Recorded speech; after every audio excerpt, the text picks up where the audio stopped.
1, I'm Shannon Slatton. Here's a look at a few stories making news today. The death of George Floyd, the black man who was killed while being arrested by a white Minneapolis police officer, is causing the Crystal Police Department to review its own policies and practices. Crystal Police Chief Stephanie Revering sent out this YouTube message this morning to residents, offering up her condolences to the family of George Floyd. I can't even imagine what his family is going through, and I'm horrified at the fact that this happened. The chief says over the next few weeks, she will review department protocols. I want to see if we need to add any policies or make any additions to what it is that we already have. In 2015, the Crystal Police Department handled the highly publicized Barway Collins case. The 10-year-old Liberian boy vanished, and eventually his body was found in the Mississippi River. Revering says the incident highlighted the fact the department had a hard time connecting with the Liberian community. I didn't even think about that, quite frankly, and shame on me for not thinking about that. And I recognized it very early on in the investigation with Barway. Shortly after the investigation, Crystal Police joined the Joint Community Police Program. She says it helped to enhance relationships between police and diverse communities. Not only did that program deal with the immigrant community, but also the people of color. And that is something that I knew we needed to do here. Part of connecting with the community is building trust. And Chief Revering admits it's an uphill battle when you see officers who commit acts of brutality with people of color. I would say that it is up to us, the police departments in this state and country, to earn that trust. Chief Stephanie Revering went on to say that it's the department's mission to serve all communities with compassion and integrity. For more information on this story, check out our social media pages or log on to ccxmedia.org. Sonia Goins, CCX News.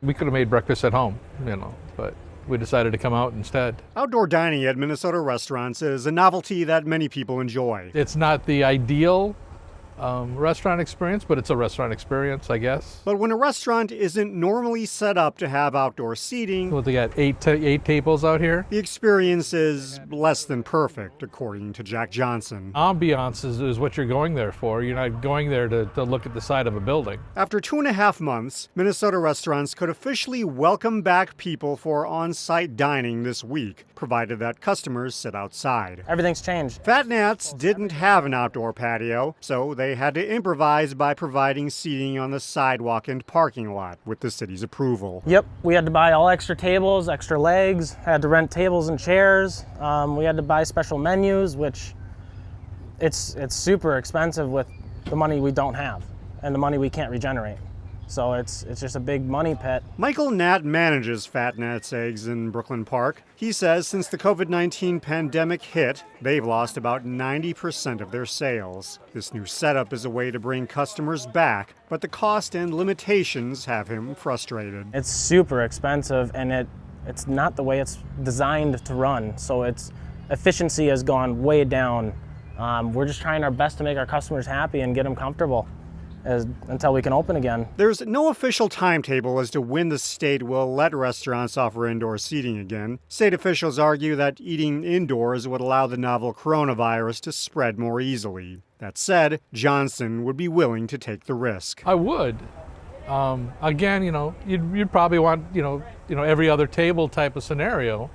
But again, the tables would be sanitized. I mean, right now we've got cottonwood floating around in here, so you have to deal with that. It's one of many issues that customers and staff members will have to tolerate until the governor issues another executive order to bring back indoor seating. So the sooner we get indoor seating, that's the most important thing.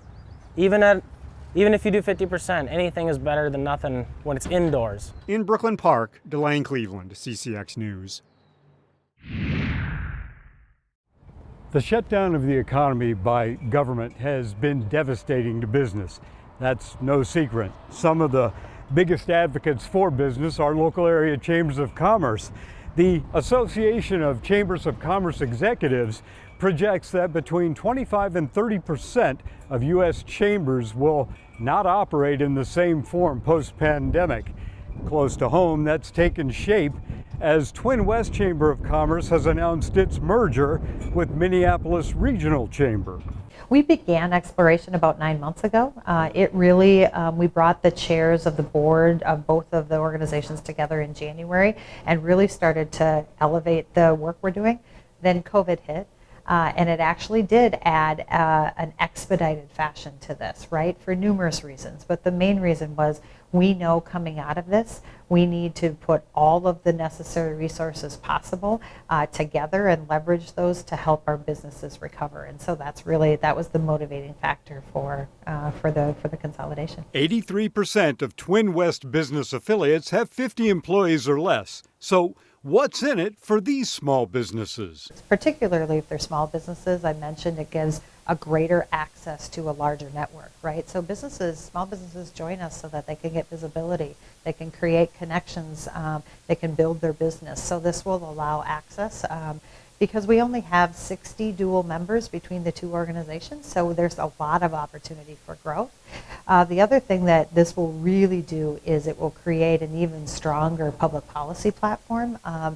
Both organizations have done a lot in public policy, and this will allow us to have more of a collective vision around pro-business policy so that we're able to represent both the suburban voice and the urban core voice. And what does that look like when we come together with that? In Maple Grove, Neil Persley, CCX News.